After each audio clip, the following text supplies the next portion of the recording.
네, 함께 기도하시겠습니다.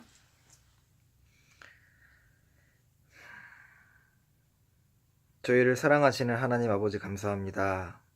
저희를 구원해 주시고 또 2018년 임원의 직분을 허락해 주시고 오늘 함께 모여서 주의 말씀을 함께 나누고 교훈받을 수 있도록 저희를 한자리 모아주심을 감사합니다. 오늘 말씀을 통해서 또 교제를 통해서 저희에게 알려주시고자 하는 말씀을 알려주시고 깨닫게 해주시고 또 그 말씀대로 살아갈 수 있도록 도와주시옵소서. 오늘 모임 장소를 준비해 주신 김종인 형제님과 정원정 자매님의 가정에 하나님 함께하여 주시고 그 가정을 통해서 하나님의 능력과 영광이 더욱 드러날 수 있도록 도와주시옵소서. 모든 임원 형제 자매님들 주님의 일을 하는데 부족함이 없도록 능력과 지혜를 더하여 주시옵소서. 저희를 언제나 사랑하시는 예수님 이름으로 기도하였습니다. 아멘. 네, 임원 형제 자매님들 반갑습니다. 오늘 저희가 이제 첫 임원 교제라서 말씀 주제를 여러 가지 생각을 하다가 올 한 해 좀 힘차게 좀 직분을 수행했으면 좋겠다라는 생각이 들어서 주제를 아주 그 성경에서 힘 있는 인생 하면은 일단 힘하면 삼손이잖아요. 그래서 삼손에 대해서 좀 생각을 묵상을 해보도록 하겠습니다. 사사기 14장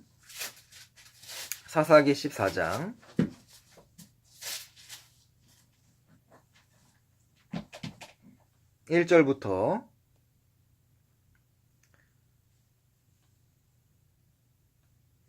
4절까지 제가 읽겠습니다. 삼손이 딥나에 내려가서 거기서 블레셋의 딸 중 한 여자를 보고 도로 올라와서 자기 부모에게 말하여 가로되 내가 딥나에서 블레셋 사람의 딸 중 한 여자를 보았사오니 이제 그를 취하여 내 아내를 삼게 하소서. 부모가 그에게 이르되 내 형제들의 딸 중에나 내 백성 중에 어찌 여자가 없어서 내가 할례받지 아니한 블레셋 사람에게 가서 아내를 취하려 하느냐. 삼손이 아비에게 이르되 내가 그 여자를 좋아하오니 나를 위하여 그를 데려오소서 하니 이때 블레셋 사람이 이스라엘을 관할한 고로 삼손이 틈을 타서 블레셋 사람을 치려 함이었으나 그 부모는 이 일이 여호와께로서 나온 것인 줄은 알지 못하였더라. 그리고 사사기 16장 28절부터 30절입니다.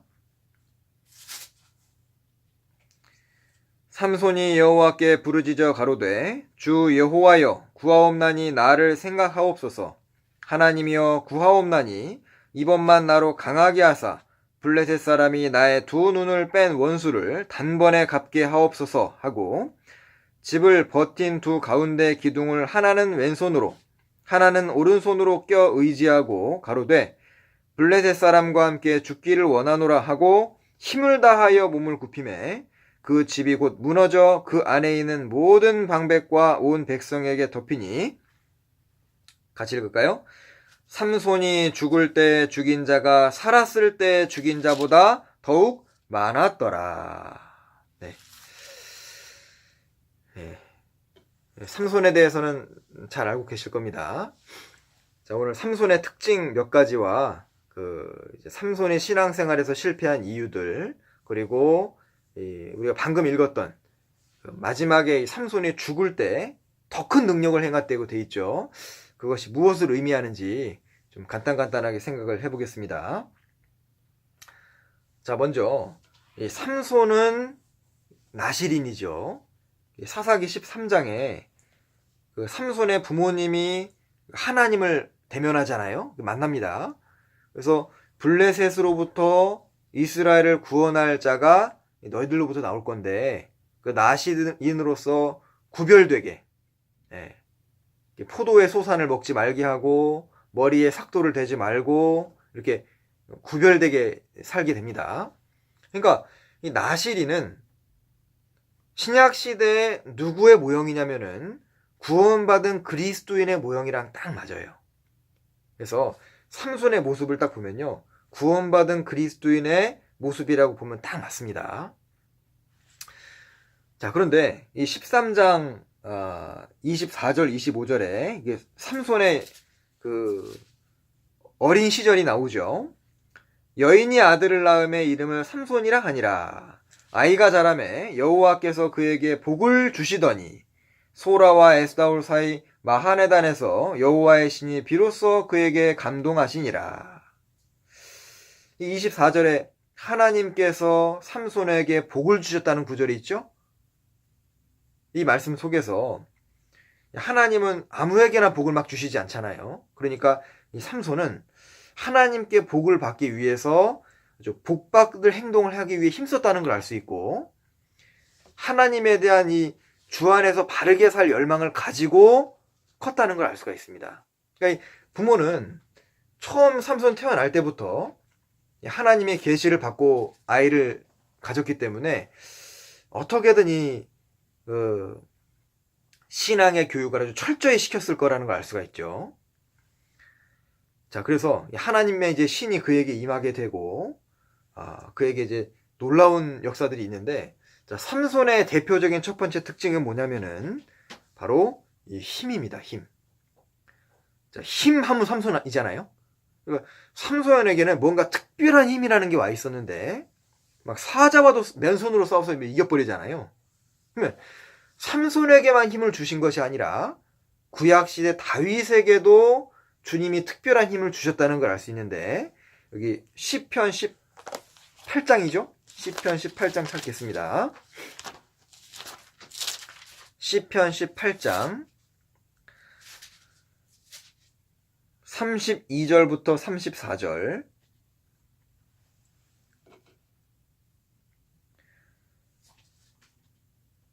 같이 읽을게요.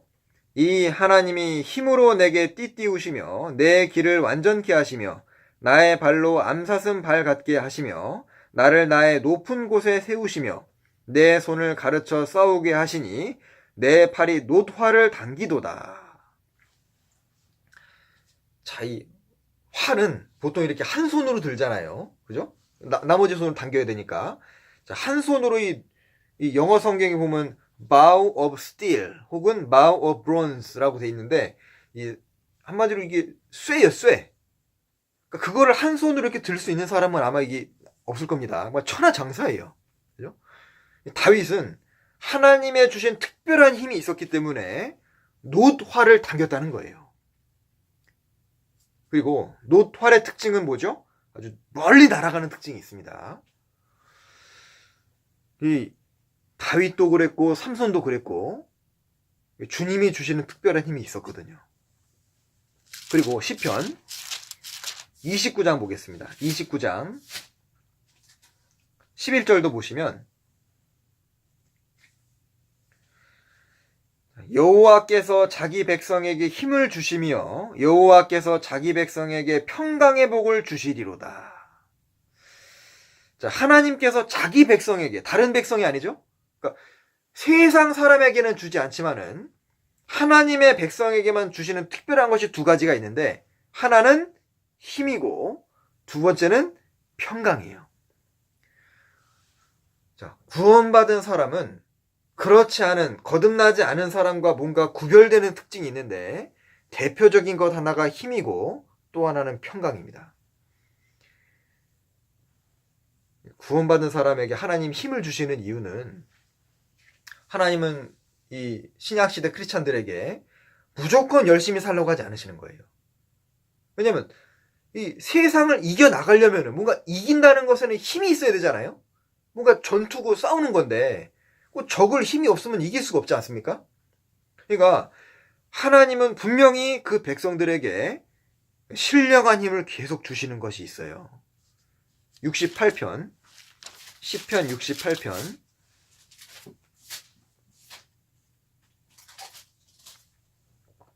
35절. 하나님이여 위엄을 성수에서 나타내시나이다. 이스라엘의 하나님은 그 백성에게 힘과 능을 주시나니 하나님을 찬송할지어다. 이 성경을 계속 읽어보면은 하나님은 주시는 자잖아요. 모든 성경에 있는 인물들은 하나님께 계속 뭔가를 받는데 그 대표적인 것이 힘이고, 또 이사야서 40장도 볼까요? 이사야서 40장. 자, 이사야서 40장 31절. 네, 같이 읽죠. 오직 여호와를 앙망하는 자는 새 힘을 얻으리니 독수리의 날개치며 올라감 같을 것이요 다른 박질하여도 곤빗지 아니하겠고 걸어가도 피곤치 아니하리로다. 자, 힘은 힘인데 무슨 힘이죠? 새 힘. Renew their strength. 하나님께서 그들의 힘을 매번 renew 시키고 있는 거예요. 그죠? 마치 지친 하루 일상이 있었지만은 그 자고 일어나면 새 힘 나는 것처럼 주님은 크리스찬에게 계속 새 힘을 주시는 겁니다. 그러니까 이스라엘이 애굽을 나와서 광야 생활 하잖아요. 광야를 통과하는데 하나님이 매일마다 힘을 안 주시면 무슨 힘으로 통과를 하겠어요? 그래서 하나님은 세상을 이겨나가고 육신을 이겨나가고 마귀와 싸워 이겨나갈 수 있도록 특별히 나실인 구별된 사람에게 하나님은 힘을 주셨다는 걸 알 수 있습니다. 근데 구원받지 않은 사람은 세상을 이길 힘이 없잖아요. 우리도 이 세상 보면은 누가 자기 육신과 싸워서 이기고 세상을 누가 거스릴 수 있을까요? 누가 마귀와 싸워서 승리할 수 있을까요? 거듭난 그리스도인이 하면 불가능한 거예요. 왜냐면 식물도 있잖아요. 그 씨를 심으면은 그 생명이 있기 때문에 막 뚫고 나오는 것이 있잖아요.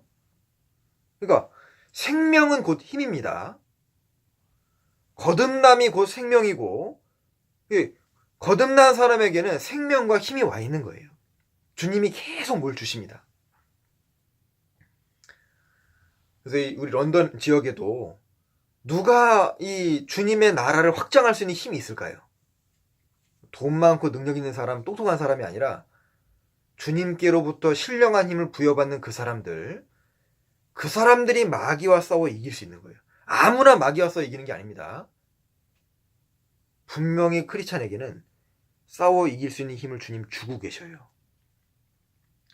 요한일서 5장입니다. 요한일서 5장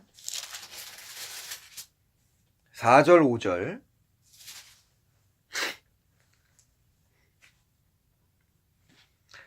같이 읽을까요? 대저 하나님께로서 난 자마다 세상을 이기느니라. 세상을 이긴 이김은 이것이니 우리의 믿음이니라. 5절 같이 읽을까요? 예수께서 하나님의 아들이심을 믿는 자가 아니면 세상을 이기는 자가 누구뇨? 누구뇨? 없어요. 예수께서 하나님의 아들이심을 믿는 자는 크리스찬이고 주님의 생명을 부여받은 사람인데 그 사람들이 아니면 세상을 이길 수가 없습니다. 그 앞에 요한일서 2장에도 2장 13절 아비들아 내가 너희에게 쓰는 것은 너희가 태초부터 계신 이를 알미요 청년들아 내가 너희에게 쓰는 것은 너희가 악한 자를 이기었음이니라. 주님의 몸된 교회 속에 그 생명의 성령의 법이 있잖아요. 그 생명의 성령의 힘입니다. 그 성령으로 우리가 힘을 얻어서 육체의 소욕을 충분히 이길 수 있는 거예요. 그죠? 그러니까 육체의 소욕을 이길 수 있는 것은 그 생명이 있는 사람이 아니면 불가능해요. 그러니까 우리가 우리 스스로를 보면서도 놀래잖아요. 야, 내가 그렇게 의지가 강한 사람이 아니고 똑똑한 사람이 아닌데 주님의 그 능력으로 그 힘을 얻어서 그 세상을 거스리는 힘이 있잖아요. 그죠? 그래서 세상 사람은 마귀가 끄는 대로 끌려가지만은 구원받은 그리스도인은 세상을 거스리는 힘이 있습니다. 레위기 11장에도 그 물고기가 꼬리 지느러미가 있잖아요. 그 추진력이 있잖아요. 밀고 나가는 게 있는데 창세기부터 요한계시록까지 하나님께 쓰임받는 사람들, 하나님의 백성 하면 떠오르는 게 뭐예요? 가장 먼저는 힘이에요. 그래서 크리스찬에게는 세상 사람에게는 없는 힘이라는 것이 있도록 되어 있습니다. 에베소서 6장 10절, 에베소서 6장 10절 같이 읽죠. 종말로 너희가 주 안에서와 그 힘의 능력으로 강건하여지고. 자, 구원받은 그리스도인들에게 주님이 힘과 능력을 주셔서 강하게 만드십니다. 그래서 삼손을 통해 주님께서 구원받은 그리스도인에게 말씀하시는 건 뭐죠? 삼손만 힘이 있는 게 아니에요. 다윗도 힘이 있었죠? 모든 크리스찬들이 힘이 있었는데 우리에게도 알려주시는 것이 너는 강하다. 내가 너에게 힘을 계속 주고 있다. 싸워 이길 수 있다. 우리가 알아야 됩니다. 그리고 삼손의 두 번째 특징은, 첫 번째 특징은 힘이 있었다는 거죠. 두 번째 특징은 무엇으로도 묶을 수 없었다는 특징이 있어요. 여기 사사기 좀 본문인데요. 줄을 껴놓으셨으면 다시 좀 찾아가 봤으면 좋겠습니다. 사사기 15장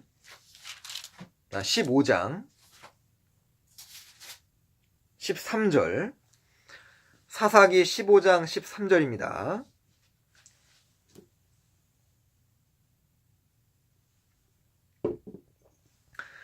그들이 삼손에게 일러 가로되 아니라 우리가 다만 너를 단단히 결박하여 그들의 손에 붙일 뿐이요 우리가 결단코 너를 죽이지 아니하리라 하고 세 줄 둘로 결박하고, 아주 세 줄 둘로 강하게 결박했죠. 바위 틈에서 그를 끌어내니라. 삼손이 레히의 이름에 블레셋 사람이 그에게로 마주 나가며 소리 지르는 동시에 여호와의 신의 권능이 삼손에게 임함에 그 팔 위의 줄이 불탄 삼과 같아서 그 결박되었던 손에서 떨어진지라.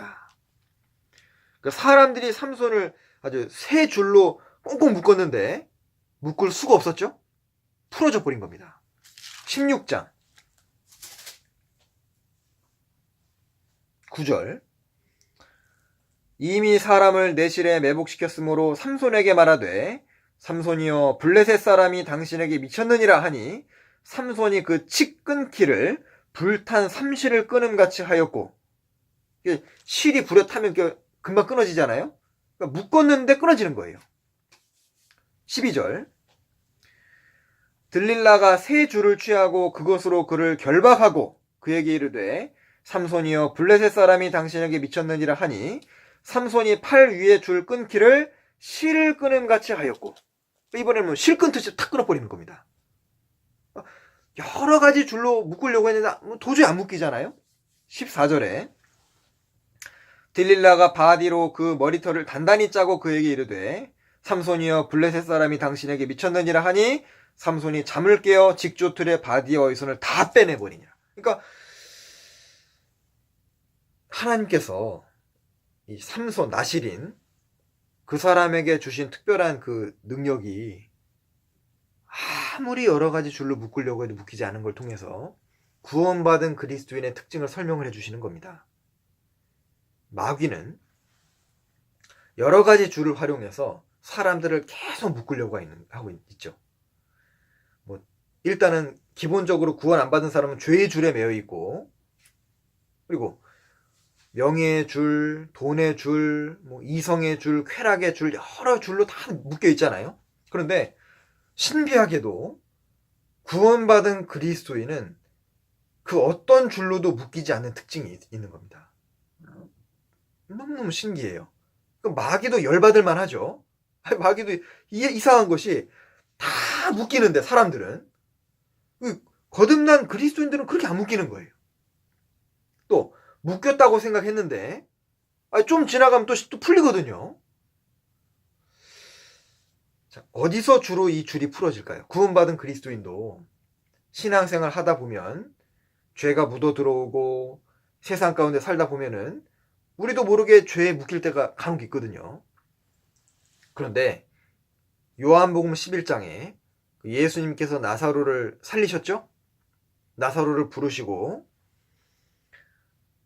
사람들에게 부탁하시기를 풀어놓아 다니게 하라. 그러니까 주님 말씀이 전해지는 곳에 풀리는 역사가 있고, 또 사람들이 풀어줬잖아요. 주님이 직접 하신 것이 아니라. 그러니까 구원받은 성도들, 살아있는 사람들이 또 살아난 사람을 풀어주거든요. 그러니까 먼저 구원받은 사람들의 간증을 통해서, 생활을 통해서, 함께 그 동고동락하는 걸 통해서 세상에서 묶인 것이 점점 풀려가는 겁니다. 그죠? 고린도 후서를 찾아보죠. 고린도 후서 3장 17절입니다. 고린도 후서 3장 17절. 같이 읽을까요? 주는 영이시니 주의 영이 계신 곳에는 자유함이 있느니라. 자, 자유함이 있느니라. 뭔가 풀리는 역사가 있다는 건데, 어디에서 자유함이 있다고요? 주의 영이 계신 곳. 자, 주님이 어디 계실까요? 두세 사람이 모인 곳에는 나도 그들 중에 있다고 하셨고, 또 성령이 우리 가운데 거하신다고 하셨죠? 구원받은 무리 가운데. 그러니까 이 교제 가운데 와서 말씀을 듣는 가운데 뭔가 풀어지는 역사가 있고, 함께 교제하는 가운데 풀리는 것이 있잖아요. 그러니까 교제에 떨어진 사람은 뭔가 많이 묶여있는 모습이 있어요. 그렇죠? 네, 신기합니다. 그러니까 구원 받은 사람이 이 죄에 대해서는 풀린 사람이지만은 마귀가 그래도 계속 묶으려고 노력을 하는 거예요. 그러니까 우리도 이 삼손도 머리털이 잘리기 전까지는 묶이지 않은 것처럼 그리스도인의 특징 자체가 잘 안 묶인다는 데 있어요. 그리고 마귀는 지금도 그리스도인들을 묶으려고 합니다. 죄의 줄로 묶으려고도 하고, 염려의 줄로 묶으려고도 하고, 여러 가지 이 줄로 이제 묶으려고 하잖아요. 때로는 잘못된 생각을 넣어서 생각의 줄로 묶으려고도 해요. 구원 받았으니까 굳이 교회와 꼭 연결되어야 되느냐, 꼭 교회 생활 해야 되느냐, 11조 꼭 해야 되냐, 나 이제 자유케 됐으니까 율법에서 자유로운데 꼭 신앙생활 얽매이게 해야 되느냐, 모든 것이 가능한 것이 아니냐, 이런 잘못된 생각의 줄을 계속 던집니다. 그런데 묶인 것 같아 보이더라도 교제 가운데 가면 다시 풀리고, 그러니까 교제 떨어진 사람 보면 이제 묶여있는 모습 많이 보게 되는 거예요. 그러니까 이 주의 성령이 역사하시는 곳에 우리가 부지런히 감으로써 풀려지는 역사를 경험하게 되는 겁니다. 삼손의 이제 두 가지 큰 특징을 말씀을 드렸죠. 첫 번째는 힘이고, 두 번째는 묶을 수 없다는 특징이 있어요. 자, 그리고 좀 더 이제 구체적으로 보면은 사사기 14장을 다시 가보겠습니다. 사사기 14장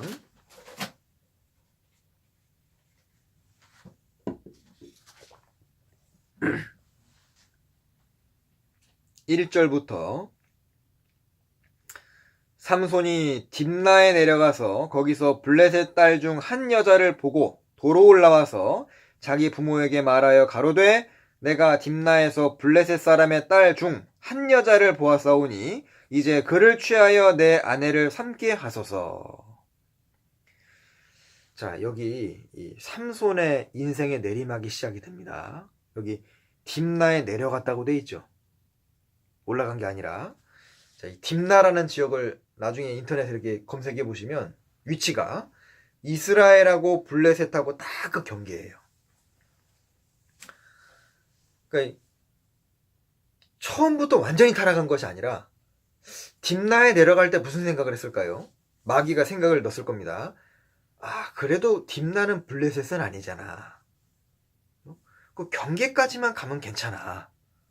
근데 딥나에 내려간 게 끝이 아니라 5절에 보면 삼손이 그 부모와 함께 딥나에 내려가서 딥나의 포도원에 이르렀죠? 나시리는 포도 가까이 하면 안 되거든요. 그러니까 점점 타락해서 나중에는 이 사자의 시체에도 가까이 하고, 그리고 사사기 16장 1절에 보면 처음에는 그 딥나까지만 갔는데 결국에 이제 어디까지 들어가게 되냐면요, 가사까지 가는 거예요. 블레셋까지 아직 들어가서 거기서 한 기생을 보고 그에게로 들어갔더니, 자, 아까보다 죄가 발전됐죠? 아까는 그냥 블레셋 여인이었는데 이번에는 기생에게로 들어간 거예요. 창기죠. 그리고 4절에 이제 누구에게까지 들어가냐면은, 이후에 삼손이 소렉 골짜기에 들릴라라 이름하는 여인을 사랑하며. 아마 이 들릴라라는 여인이 이름난 여인인 것 같습니다. 그러니까 이 들릴라 품에까지 아주 깊이 들어가거든요. 그러니까 죄는 처음 시작할 때부터 단호하게 끊어야 되는 게 있는 거예요. 마귀는 끊임없이 우리에게 뭐라고 외치냐면, 하나만 허용해달라고 부탁하는, 하나만. 그 하나를 받아들이면은 발전합니다. 삼손도 딥나에 내려가는 것이 시작이었죠. 성경에도 이 죄라는 이 표현이 헬라어에 보면은 금을 넘어간다 그 뜻이거든요. 딥나가 금이에요. 거기를 막 넘어가는 겁니다. 스스로 그쪽에 내려갔고 결국에는 이제 넘지 말아야 될 선을 넘게 되는 거잖아요. 시편 1장 1절에 복 있는 사람은 악인의 꾀를 쫓지 아니하고 죄인의 길에 서지 아니하고. 자, 삼손이 블레셋 땅으로 넘어가서 지금 어디 서 있나요? 블레셋 땅에 서 있거든요. 그러니까 서 있지 말아야 할 곳, 있지 않아야 할 곳에 있기 때문에 삼손이 여러 가지 문제가 그 이후에 계속 나오는 거예요. 죄인의 길에 서 있으면 반드시 문제가 생깁니다. 구원받은 사람이 잊지 말아야 할 곳이 있거든요. 이 아브라함의 조카 롯 있죠. 롯도 아브라함을 떠난 때부터 문제가 생기는 거예요. 위치 이탈이 생겼잖아요. 소돔에 거하면서 징계받아서 전쟁통에 휘말려서 포로로 끌려가는데 되찾아와도 정신 못 차리고 계속 소돔에 거하잖아요. 그리고 창세기 34장에 야곱의 딸 디나가 있죠. 그 디나가 이방 사람을 보고 싶어서 호기심에 나갔다가 결국 강간을 당하고, 그걸로 끝나는 게 아니죠. 아주 부족 간의 전쟁이 일어나고 막 사육전이 일어나거든요. 많은 사람이 살해됩니다. 그게 가지 말아야 될 곳을 안 가면 되거든요. 그래서 이 삼손의 경우, 롯의 경우, 디나의 경우 성경에 왜 그런 기록이 있냐면은 우리에게 뭔가를 말하고 있는 겁니다. 교훈하고 있는 거예요. 뭘 말하고 있죠? 정도 이상의 호기심은 화를 가져온다는 겁니다. 삼손도 처음에는 딥나를 호기심에 그냥 내려갔을 거예요. 그럴 생각까지는 없었겠죠? 우리도 마찬가지입니다. 어떤 책을 보든지 사람을 만나든지 아니면 인터넷을 왔다 갔다 할 때도요, 이 호기심이 모든 죄의 출발이 되는 거예요. 이방 결혼하는 사람들도 처음에 그럴 생각은 없었죠. 만나보고 그거 시작하는 거잖아요. 그 인터넷도 재밌어 보이는 데 들어갔다가 뭔가 점점점 깊은 데로 말려 들어가잖아요. 신명기 12장에도 이방 신을 너희가 탐구하지 말라 그랬거든요. 이스라엘 너희가 나중에 가나안 땅에 들어가거든 이방 신 탐구하지 말라. 그래서 결론적으로 보면 우리 모든 신앙의 문제의 시작이 사실 위치 이탈로 생기는 거죠. 데마도 데살로니가에 간 이후에 인생이 이제 영화롭게 못 되잖아요. 그러니까 우리가 버티고 서 있을 곳에 항상 서 있음으로써 모든 문제를 미연에 방지할 수가 있습니다. 그러니까 삼손이 왜 결국에는 인생이 이제 비참함에 떨어졌냐면은 잘못된 장소에 있었거든요. 그러니까 잘못된 사람들을 만나게 되죠. 모든 걸 잃게 됩니다. 그러니까 결국에는 올바른 장소에 있었다면은 그 잘못된 사람을 안 만났을 것이고, 더욱 영광스럽게 됐을 텐데 결국 모든 문제의 키가 장소 문제라는 것이고, 그 다음에 장소가 잘못되면서 이 마귀가 하나씩 요구하는 거예요. 이 마귀가 사람을 무너뜨리는 방법을 이 사사기 14장부터 16장을 읽어보면은 마귀 늘 하는 짓이 이게 보여요. 그죠? 조금씩. 하나만 허락해 달라 그러죠? 하나 허락하면 좀 더 강력한 걸 제공합니다. 처음에는 블레셋 처녀였지만은 그 다음에 창기를 집어넣고 그 다음에는 아주 들리라를 이제 집어넣잖아요. 그래서 나중에는 아주 날마다 졸라서 완전 소나기에 쥐고 흔들어 버리는 거예요. 16장 16절. 날마다 그 말로 그를 재촉하여 조름해 삼손의 마음이 번뇌하여 막 죽을 지경이죠. 죽을 지경. 처음에는 조그만 것부터 시작을 했는데 점점 사단의 깊은 곳에 연루되니까 마귀가 완전히 쥐고 흔들어 버리는 거예요. 꼼짝 못합니다. 잠언 5장을 보시죠. 잠언 5장.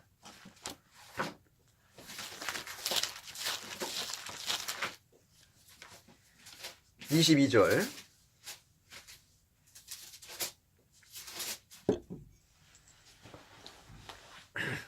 잠언 5장 22절 같이 읽을까요? 악인은 자기의 악에 걸리며 그 죄의 줄에 매이나니. 자, 죄는 줄과 같아서 사람을 꼼짝 못하게 만드는 특징이 있고, 그리고 6장 25절 26절 제가 읽겠습니다. 내 마음에 그 아름다운 색을 탐하지 말며 그 눈꺼풀에 홀리지 말라. 음료로 인하여 사람이 한 조각 떡만 남게 됨이며 음란한 계집은 귀한 생명을 사냥함이니라. 사람이 한 조각 떡만 남는다. 그게 뭐냐면 그 사람이 참 재능이 많고 훌륭했거든요. 그런데 그만 들릴라를 딱 가까이 한 거예요. 자, 삼손에게 들릴라가 딱 붙어 있으니까 붙어 있는 것으로 끝나는 게 아니라 모든 좋은 걸 다 뺏어가잖아요. 우리에게도 들릴라가 있습니다. 사람마다 다를 수 있어요. 쾌락일 수 있고 명예일 수 있고 교만일 수 있고 많죠. 돈일 수도 있고. 근데 들릴라를 제거하지 않으면은 다 뺏길 수 있는 겁니다. 우리의 힘을 빼앗아가는 것이 들릴라죠. 삼손에게 붙어있으면서 삼손의 힘을 다 뺏어간 것처럼. 그래서 주님보다 더 사랑하는 것이 들어오게 되면은 그때 여러 가지를 뺏길 수 있는 거예요. 그리고 아까 사사기 16장 16절에 그 날마다 졸음에 막 죽을 지경이라 한 이유가요. 하나님과 들릴라가 이제 다 소중한 거예요. 비등비등하니까.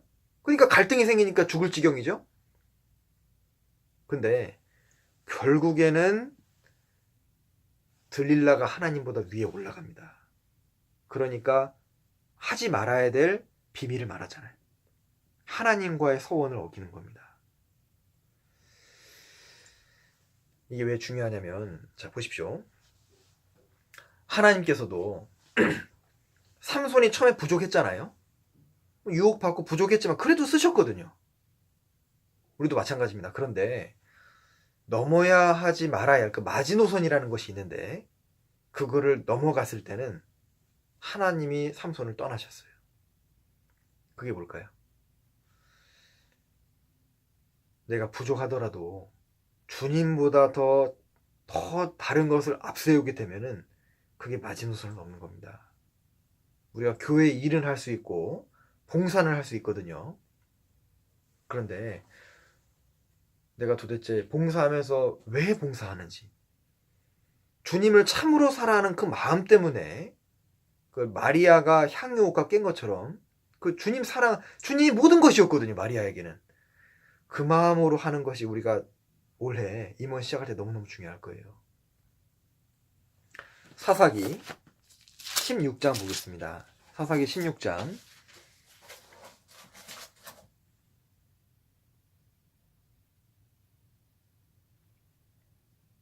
20절. 들릴라가 가로되 삼손이여 블레셋 사람이 당신에게 미쳤느니라 하니 삼손이 잠을 깨며 이르기를, 계속 잠자고 있는 거예요. 신앙이. 내가 전과 같이 나가서 몸을 떨치리라 하여도, 같이 읽죠. 여호와께서 이미 자기를 떠나신 줄을 깨닫지 못하였더라. 성경에서 참 이 슬픈 구절 중 하나입니다. 여호와께서 이미 떠나셨는데 모르고 있어요. 우리도 주님보다 다른 것을 높이게 되면은 주님이 떠나실 수 있습니다. 하나님은 삼손에 대해서 오래 참으셨잖아요. 그런데 결정적인 이 서원을 저버렸을 때 하나님이 그를 떠나신 것을 보고 교훈을 삼을 수 있고요. 그리고 그 이후에 어떻게 됩니까? 21절에 블레셋 사람이 그를 잡아 그 눈을 빼고 끌고 가사에 내려가 놋줄로 매고 그로 옥중에서 맷돌을 돌리게 하였더라. 자, 삼손은 어떻게 했죠? 그 두 눈을 빼버린 거예요. 얼마나 고통스러웠겠어요.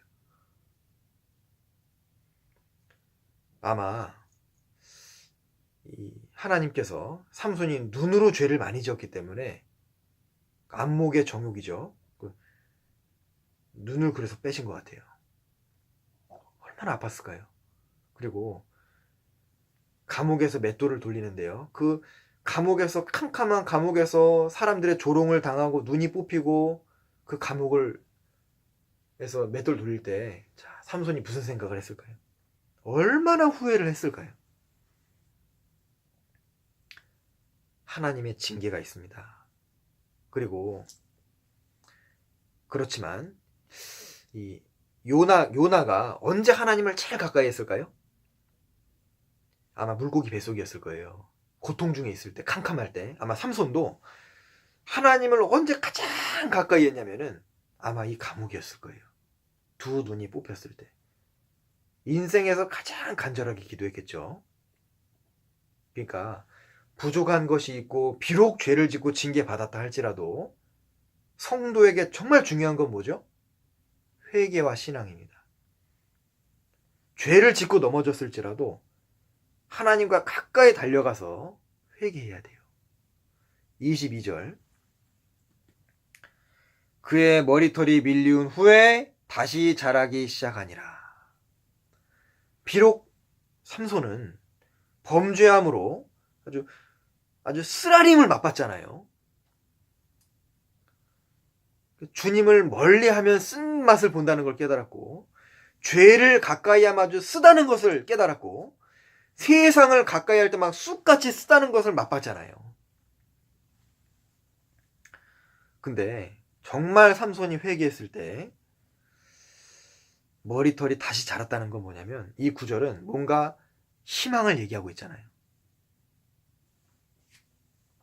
하나님은 회개할 때 다시 기회를 주십니다.